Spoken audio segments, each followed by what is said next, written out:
What does privilege mean to you? Privilege is having a wonderful, supportive family. Privilege is having wonderful friends like you. I think privilege is just being able to get up every day and, try to figure out what I want to do. You and Nitin chose to get your surgery and the entire medical intervention done in India, even though you could have accessed the best of the experts in any corner of the world. What made you choose that decision? I would be lying if I, said that our first option was India. Our first option was just to figure out the best. And Nikhil just went into this drive, talking to people and, getting all the information. So we talked to a lot of doctors, on Zoom. Hands down, India is best. The first doctor who diagnosed me, she made me feel so comfortable. She was so supportive. She was so funny, right? Like she really literally made a joke of everything, The only reason I didn't go ahead with her was because she had a very small clinic. This cancer is like an integrated thing, right? You need radiologists, you need chemotherapy. For her, it was a very small thing. So when we were introduced to Dr. Somshekhar, the way he talked, right? This is what exactly he said. Seema, I know this might sound weird, but you have the best cancer that anyone can get. Then I'm like, really? Was he a poet before being a doctor? I mean, the way he just said, it's stage 2, but with your markers, it's not growing aggressively, The way he talked, and he's like, we can do the surgery we can do it tomorrow if you want. Both of us, me and Nitin, we were like, okay, this is it.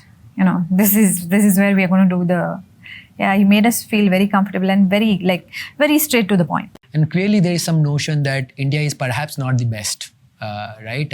Somewhere we feel that, okay, maybe it's US or maybe some part of Europe. Didn't any point of the journey, it didn't occur that you should probably go back and consult someone outside? See, not when it came to the cancer treatment, right? Not even once we selected the doctor, that's about it. Like we had total confidence in him, and at every stage, they did their best. They did all kind of tests, just to avoid chemotherapy for me, because initially they thought I might not need it. But unfortunately, I had to go through it. We never felt that, okay, it would have been like we need a second opinion. Did you go in the rabbit hole of reading up a lot, or were you resisting your temptation of not and just kind of trusting the doctors to do their work? As soon as I was diagnosed, Nikhil said, don't read anything. Nitin was like, don't read anything, we'll read everything. So I was like, okay, fine, what, I'm not going to read anything. So you were totally off of reading anything technical? Yes, that was also because of one experience, because as I said, I went to a small clinic. When we were exploring that, okay, maybe we'll do a surgery there, she sent me to another, like a plastic surgeon. As I said, he was he just showed us some scary pictures, and I threw up. Then that's it. After that, I didn't do any research. They didn't let me read anything. Of all what you've gone through, do you think there are some areas where perhaps more work has to be done, either medically or non-medically, which just aids the overall experience of the person going through this? If you're talking about just being diagnosed and after that the medical thing, I think like mental support. Because I think if you mentally give up, you're done. It's done for you. Like nothing is going to, work for you. But so mentally being strong, because I didn't have any mental support. Like I think when you're diagnosed, I think hospitals should have this. After my first chemo session, there was someone who came and they said that, oh, they are into mental this thing and there are therapies that I can go through. But then I think that was a bit too late. I mean, I've already been diagnosed. I went through mastectomy. I think at chemo stage, it's a little late to come in and say, I can, let's help you with your mental health. But mental health, if someone like a therapy, like a group therapy, or also like-minded people, like, whoever have been diagnosed, if they can get that help. I'm kind of thinking as you're going through, an equal anchor is people around you. Do you think counseling to support and family members is also equally important? Family members are really important, right? Like, I mean, really, really important. Like, as I said, like, as soon as I was diagnosed, Nikhil didn't leave my side for a second. Like, they figured out everything between themselves. So that support is really important. Like, really, really important. I don't think anyone should go hug the person and cry because that's not going to help anyone.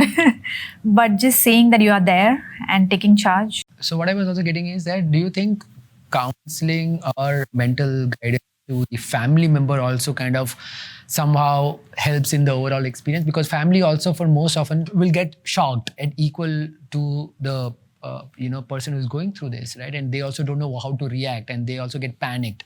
If the family person doesn't know how to react, maybe it's better not to react at all. Yeah, but they don't know. But then in that case, like a counseling for them definitely helps. Like I think my sister just came with the inbuilt radar, right? She knew like when to keep quiet. If I'm not talking, she will make a joke, and then if I'm not responding, she'll go away. But when I'm talking, she's always there. So she kind of knew. So I think that's very important.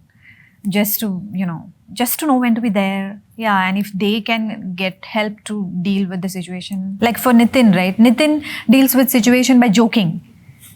He'll joke about everything. So that's his way of, dealing with situations. Hi, this is Dilip. Thank you for listening and watching the podcast. These are interesting and useful clips from the podcast we have with the guest. If you like it, please subscribe and share it with your friends.